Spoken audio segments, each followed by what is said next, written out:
It's Tay Dior. I just jumped off the porch with Dirty Glove Bastard. Independent, I'm in my own lane. Hate a need that so lame. Little with a big chain. Okay, so we got the one and only Tay Dior jumping off the porch with us today. Miss Bigger than the motherfucking biggest. For sure. Welcome. How you feeling today? I feel so blessed. I feel so blessed. I ain't gonna lie to you. I dig that. Yeah. And yeah, you got your supporters up there. You want to shout them out real quick? Dior gang. Yeah, this is family. This is blood. We all connected. Yeah. They everywhere I go. They don't miss a beat. You feel me? That's it's a Cardi party. Hold on, Blade Dance.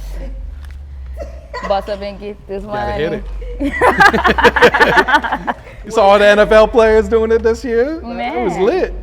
It was lit. Yes. So what brings you to Atlanta? What else you working on while you're in the city? So I did the Coalition DJs, all female New Music Mondays. Okay. So that's what brought me here. But I couldn't leave without tapping in with y'all. Got to. I got you. Yeah. And how was it at New Music Mondays? Oh, it was lit. I turned that bitch. What I do? What I do? She put on a motherfucking show. I'm talking Them about motherfuckers on their feet. On their feet?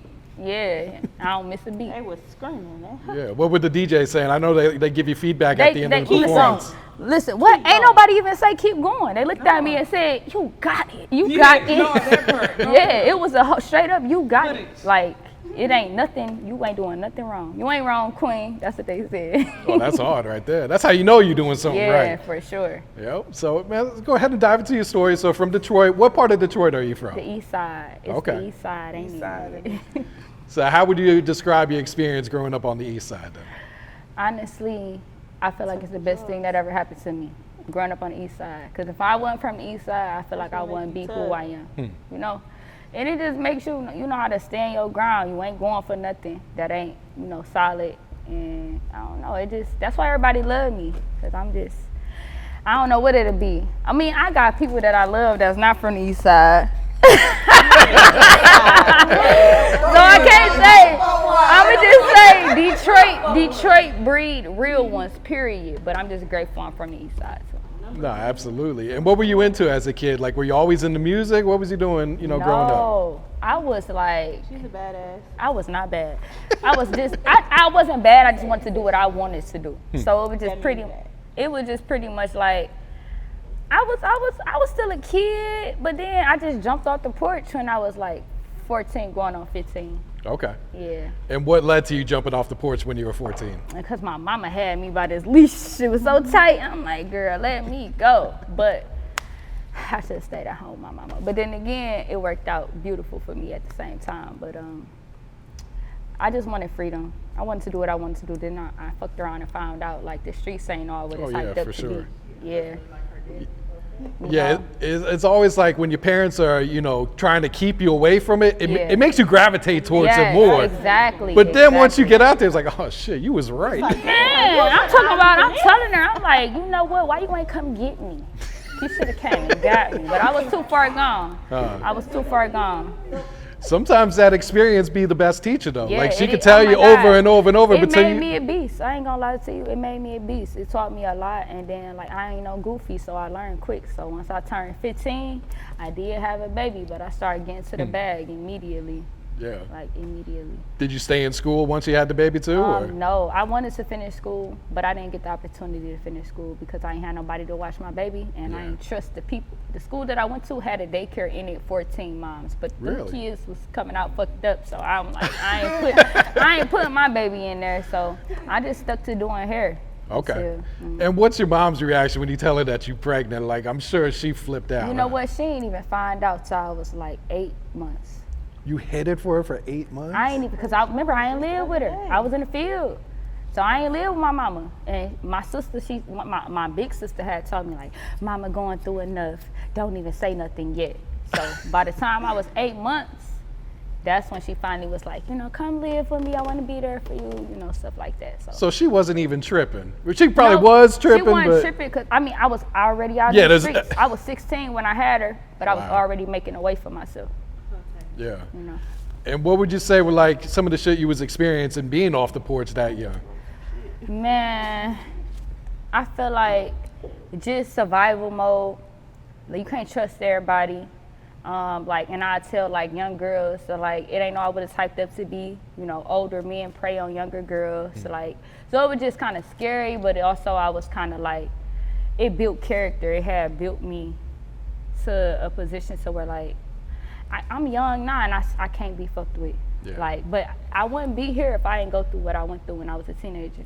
No, real shit. Yeah. And when you were off the porch, did you have any like role models, any type of guidance out there once you left your mom's house? So I'm gonna say this: my sister been doing hair all of my life. So she started doing hair. She was always getting money doing hair. That made me start doing hair, and my other big sister. So we kind of like, once we started doing hair, we started getting money, and we just never stopped. Okay. Like I literally just stopped doing hair this year. Because of the music taking off? Yes. Okay. Yes. I know there's good money in that shit too. Oh my God, yes. So when you have your child at 16, like, did you get a job or were you just stay-at-home mom at the time? Or? Hold on. I've been doing hair the whole time. Okay. Like from 15 to 28. Okay. I've been doing hair. So I started off from $50 braids to $1,000 braids. Yeah, and I see your TikTok be popping too with the braids and all that. You feel me? Like, so that definitely like, and I met a lot of people doing hair. So it kind of like connections, and a lot of people started rocking with me. Well, it's a total different business from the music though. It's like two different fan bases. I kind of like collided at the end of my doing hair process. So how did you get into doing music? Because I see you've been dropping music for a long time too, about like 7 years, right? When I was 19, my brother Free MIA. Free MIA. What? Free MIA. What? My motherfucking brother. Oh, okay.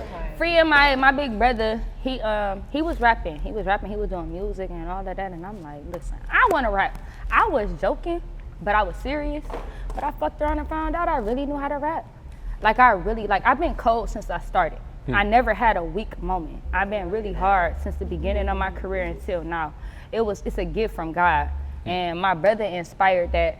And my kid's father at the time was making beats, and my brother was rapping, and they kind of like would sit at the table for hours and hours, and I'd be like, bro, what is y'all doing? Like, throw me in, tag me in. But I just was, once I found out that I really could rap, that's when I took it serious from the moment I found out, like, oh, I can do this for real. And did you fall in love with it right away, like after that first song? Or? I would say that I immediately fell in love with the reaction that I got from people. It was the reaction, because like my first song blew up. What was your first song? Run It Up. Okay. It blew up. Like, I woke up, I posted it that night. I woke up the next day, it had like 12,000 views. That was crazy to me because Let's run it up. that was my first time dropping anything ever. It wasn't like I tried it before. No, it was my first time ever. And then everything I did after that, everything just went up. True. How'd that make you feel at the time? Man, I was on top of the world. They couldn't tell me nothing. And I took off fast. I took off real fast, but I ain't know much, so I had to learn along the way. Oh, yeah. And who were you listening to when you first started rapping? Were you mostly just on that Detroit shit, or were you listening to other artists? Around that time, that was like 2016, I was listening to a lot of Dex Osama. Okay. Like the time that I started rapping, like it was Dex Osama on my playlist all the time. But of course I listened to everybody in the city, and then it was like Meek Mills too. I was listening to a lot of Meek Mills around that time. And my brother, listening to my brother rap all the time. Okay. That was kind of just like, yeah, I want to do this. Yeah. And what can you tell us about your brother, MIA? Oh man, he is the realest nigga I ever met.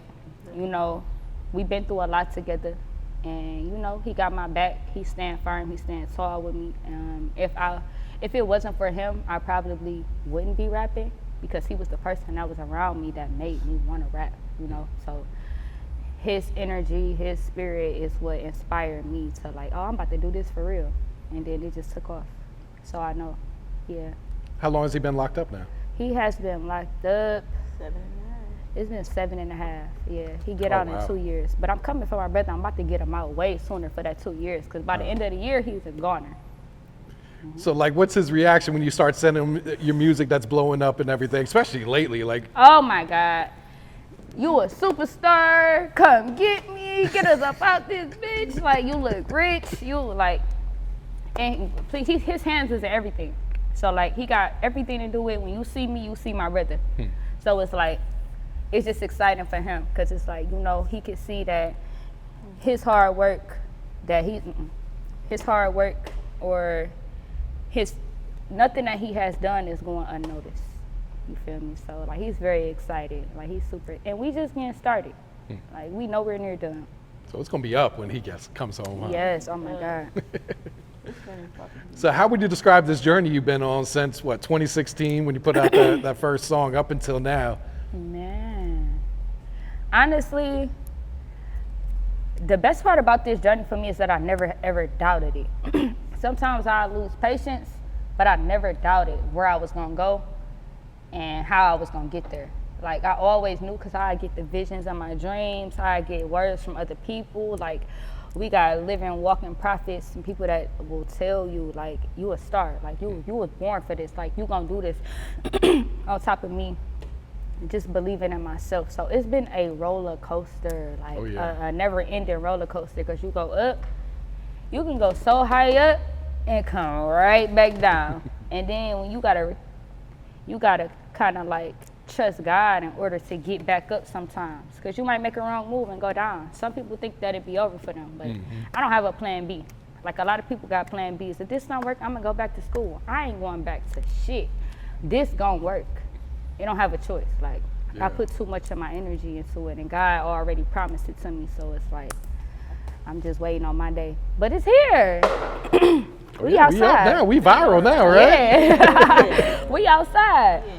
And how important is it to have like this type of support system around you, especially during those low times, at those low moments? You want to know something though? I had a lot of challenges with my music career, but support from my peoples ain't never been one of them. I've been showing up 30 deep, 20 deep, 10 deep since I started. Literally, since I started. I would buy 30 shirts and be like, y'all come to my show, y'all gonna get free t-shirts. If we get here at a certain time, everybody getting in free anyway. Every time I showed up, we was sold up, literally. Like, anybody in the city know that when Tay Dior showed up, I always showed up with an army. So it's like, this ain't nothing new. The support ain't nothing new, but it's just solid and more, it's strong now. Like, it's a solid foundation, and everybody play a part. Dior game in this bitch all day. I saw you just open up for Rio last week, right? Yes. Man, gotta tell us about this experience, because you know people been waiting on Rio, especially this show too. That was the biggest, like, well, I was gonna say that it was the biggest opportunity, but it was a huge opportunity, I ain't gonna lie. And I anticipated to be everything that it was. Like, I ain't underestimate this show at all. Like, it was everything. His fan base is everything.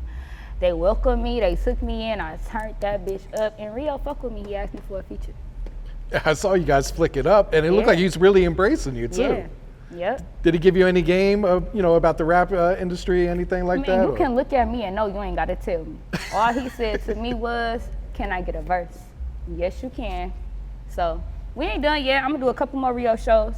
Okay. You about to pop out. He got like 58 more shows to go. I was gonna say, he's got like the tour he's about to be on. Exactly. It has to be the most insane tour dates I've ever seen. He's doing like 90 shows in 95 days. Exactly. It's like, how do you pull this off? Man, dedication, faith. Faith can take you so far. Yeah, that just shows his fan base how ready they've been for him to come on. He's been selling out every show. Exactly, yeah. Yep. And I saw you performed at Summerfest too in Detroit. Yes, I did. What was that experience like? That was lit. Like, all of the shows that I've been doing just been like, because a lot of people been knowing me from social media and seeing my work ethic, but seeing me like front and center, like on the stage, like I went up at a great time. It was raining. They still turned up for me. Like, they broke the railings down. They ran to the stage. They went crazy. Like, they turned all the way up. I ain't know. I was really ready to stop rapping because I couldn't believe how they rushed to the stage for me when I literally watched 10 other people performed before me and didn't get that same reaction. So it's like somebody who's been doing music for as long as I've been doing it, and you see the crowd react that way, it just confirms that nothing that you have done goes unnoticed. You know, like it's a blessing. It's a blessing for sure. Yeah, and I worked so hard for this. Yeah, like it gives you that validation. Like, yeah, this is what I'm supposed to be doing. You know what I'm saying? Exactly. Yeah. All right, so we got the viral single, Needy. Talk about how this one came about. So I originally was finna do Who Beat This Is by Babyface Ray. Okay. And I was on the phone with my brother and he like, nah, do Needy Bitch. I'm like, you goddamn right. Needy Bitch is a classic. It goes crazy in our clubs today. Yeah. If they play that's it right a now, Team Eastside song for the people that it's don't gonna know. go up.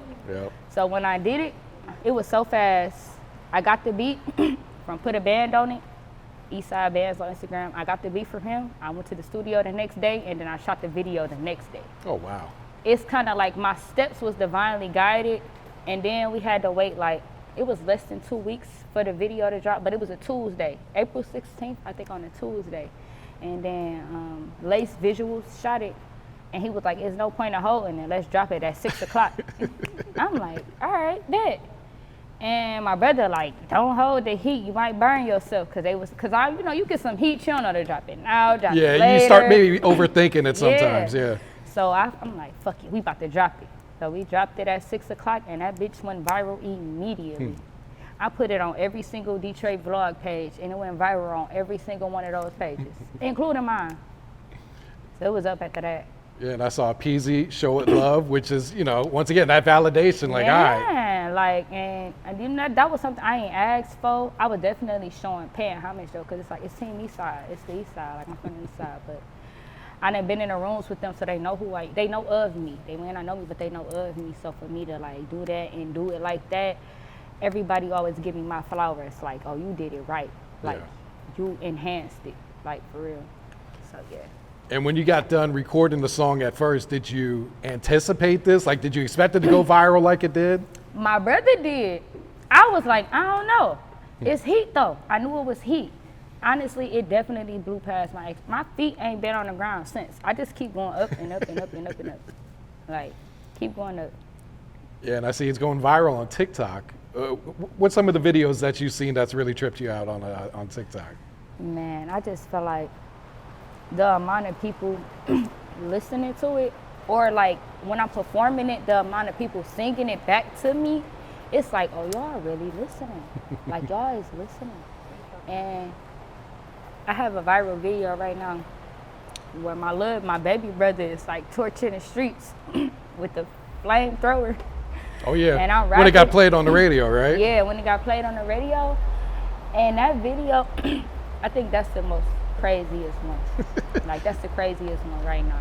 I gotta ask, was he just already had the flamethrower, or did you guys anticipate it was getting played? Know what's so like, crazy? how does this come about? Shit ever. Listen, We we never anticipated. We were chilling at the crib. We was chilling at the crib. And Tayy Dior from Hot 107.5 in Detroit texted me and said, you up next. Your song. Oh, for real? So you didn't get no warning? That was the warning you gave? That was in the moment. Like, we was chilling. In Michigan. He just so happened to be there. Yeah, he not even from here. I mean, he's from here. He don't live here. So it was just one of those moments where it was like, we chilling. I'm like, damn, my song about to be on the radio, y'all. We get outside. We turn whole family outside. Like, just a coincidence, but not a coincidence. And he was like, you want a little show for the song? I'm like, I'm just saying, yeah. I don't know what this show finna be. And he come out with this fucking flamethrower. He flaming the streets, and I'm like, say less. We is outside. Like, what the hell? Guess what? It was meant for him to flame the streets, because now one car came down the street then. Nah, exactly. That could have got ugly. But it's so crazy because the type of street that it is, it's like you would have to get out the way, because it's kind of a busy street. It's out of drive, and no cars came. So it was just, and how did it make you feel to hear the song on the radio too? because that was like the third time. So it was like to hear my family there with me, and see, when it was on the radio the few other times, I didn't hear it on the radio. So other people just kept tagging me. So to hear it on the radio, and I got my family with me, my dad was with me, my granddad was with me, all my sisters, my cousins. So it was just like lit. And my brother was visiting, and I haven't spoke to him in a while. But him coming home and my song on the radio, so we had to turn the flamethrower in or It was like perfect timing for all that. perfect timing, but that's how God works. Yep. And would you remix it? Have you thought about that? Yes, I have thought about it. I feel like, Because I feel like there's a couple different ways you could go with it. You could put another female on it, I'ma or put you can get some guys and you guys go nope, back the and guys forth. said what they had to say. They already had their turn on. They already had I their don't wanna turn hear- on. Hell, she talking about I don't that want to drama. hear no responses. I don't want to hear nothing y'all said. What y'all said, but they had 10 years worth of saying that. Nobody thought of this shit. So no nigga better say nothing now, because y'all said what y'all said, and it stood for 10 years. Now, I want to put some females on it, and it's like 5 niggas on that song. Mm-hmm. I want to put like 5 females on the new one, but you gotta come here. They gotta be able to play everybody verse. Nobody verse can't get cut. So if your verse get cut, you can't make the cut. Like, so I really need heat. Like, I really been patient about it. I feel like the song is gonna hit another peak, and then that's when I'm gonna get them features. And would they have to be from Detroit? I feel like They should be. He gotta be. I have a few on my radar. I feel like, but come on, we gotta go crazy. Like they should be from Detroit, because if I take it to another level with another artist from another city, it kind of like defeat the Detroit purpose to me. So I definitely want to keep it in the loop. But if anybody just so happen to remix it on their own, another female, then oh yeah, you know? I'm sure that's coming too. Yeah. I do want to talk to you about Keep Watching, because I really like this song too. Life so great. Yeah, nigga, come on for your pay. Dior gang making all ass shake. I can't do shit for you but ride your face. Talk about that beat, like when you heard that beat. Again, my brother, he said, I want you to listen to the song, Keep Watching. So I'm like, he said it's by, what's her name? I don't want to disrespect her. I can't think of it, but he was like, listen to the song. I listened to the song. Never heard Michelle. It's a Michelle song. And he was like, listen to it. I was listening to it, but I was in the midst of shooting Needy Nigga video. So when I hooked my phone up to the Sprinter, Keep Watching came on. And everybody on the original song came on, and everybody on the Sprinter started turning up. I said, my brother just said, do this beat. And it was like, Tay, that's the type of time you want, because it's Keep Watching. It was turned. So, and then from there, I got in the studio, and Keep Watching was born. Okay. Yeah. And what's your creative process like? Do you write? Do you just punch in? Do both? I don't write. I don't get the chance to write. I go in there, I just pop my shit, and I punch. So I'm like a punch guy. I go in there, and I just be punching in or freestyling, however they want to put it, but I never get the chance to write. And I go off of like the vibes that I feel. I get the best vibes when I just go to the studio. Like when you're trying to write at home, you don't get the same vibes if your studio ain't set up at home. You got that energy that my studio give me. It kind of like change the process. But majority of all of my music is punched in. Okay. And how would you describe your growth as an artist over the years? Oh my goodness. I feel like I've been great since I started, but I have definitely polished like that confidence. So like I didn't have the confidence that I have now, but I always knew I could rap. I always been sweet, but like my confidence now is just like, it's undeniable. Like you can't deny this. You ain't gotta like me, but you gonna respect me because my talent can't be denied. Or my grind, because I've been doing this shit and I ain't never had no big labels or none of that behind me. So it's kind of like, my growth is phenomenal to me. Like I'm proud of myself, and lately I've been giving myself a lot of grace because I did the unbelievable. You know, people don't think that this is possible, you know. So yeah.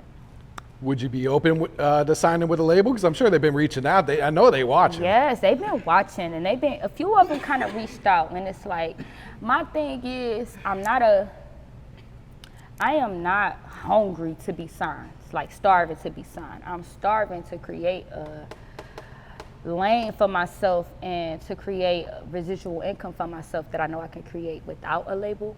So it's like, I want to go into a family, not a label. Like I want it to be family. When I decide to sign anything, I want us to be family.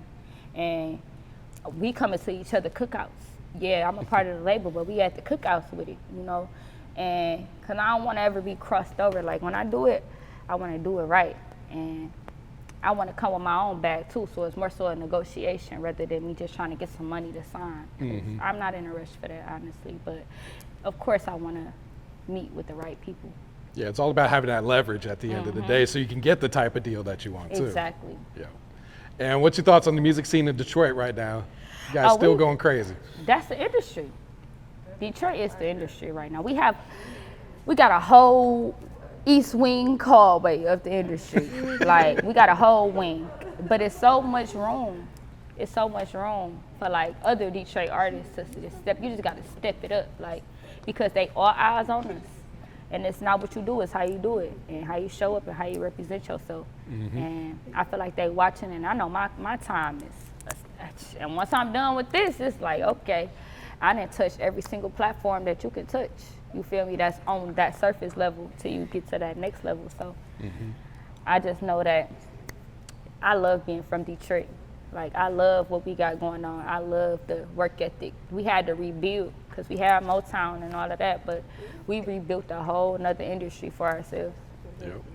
And it's like artists from all over are kind of borrowing that Detroit sound too. How do you feel about that? Because it's a legendary, authentic sound. And it can be copied, but it can't be duplicated. Like, you can copy it or you can try, but it's like real Detroit shit, no real Detroit shit. And I'm so proud to be from Detroit. And it ain't no force. This is naturally who I am, naturally who we is, real East Side, real Detroit shit, from the east to the west. Like, it's just really what it is. Like, I don't gotta put on a facade. Like, this is who I am. They love me. The people love me. Yes. What's the next single, next video? You got something already shot, ready to go? Or? OMG. So we got a lot coming next because I've been doing a lot of shows. And the last show I did was Backwoods and Bonfire in Detroit. Okay. It looked like Rolling Loud. I saw that. I saw the videos on your page. From that performance until now, it's like, all right, I'm about to dump y'all. They might just get a little EP. They just never know. I might just dump it on them. For real, because I owe them some music. But I've been on the stage. Like, but I had to get on the stage. I had to show them that, you know, I had to pop out. But so what's this new music sounding like? What type of vibes you been cooking up? We still on some East Side shit, but it's hot. Like, the next single coming is Hot Girl. Okay. I've been performing Hot Girl, that's why I'm gonna say it. So Hot Girl is also produced by Eastside Bands, put a band on it. And I've been performing it, but it's not released. But I came here and performed it, and everybody who I walked past was like, Hot Girl, Hot Girl, Hot Girl, Hot Girl. I said, oh, that's how you go take over the South. Drop Hot Girl, give them what they want. So Hot Girl is what's definitely coming next. Okay. And what's some advice you would share to some new artists trying to get their foot in the door right now? Like I always tell the new artists, if you truly know that you got talent, do not give up. It is a gift. Believe in yourself, be authentic. Don't listen to people when they tell you what you can and what you can't do. Keep God in all your plans and don't ever stop. Don't ever stop. Wise words right there, Yeah. for sure. Yeah. Anything else you're working on that you want the people to know about? I'm gonna just say, keep watching, cause this shit don't stop and don't quit. We got so much in store for y'all. Be on the lookout for Hot Girl, not just the single, but also the video. We really finna go crazy, and yeah, that's that on that. Yeah. You got a shout out you want to give before we wrap it up? Shout out to Tay Dior, Miss Bigger Than the Biggest. Shout out to Dior Gang for being on the porch with me. Shout out to Detroit. Shout out to the East Side. Free MIA. Free in my And that's what we on. Independent bitch, I'm in my own lane. Hate a needy ass nigga, that shit so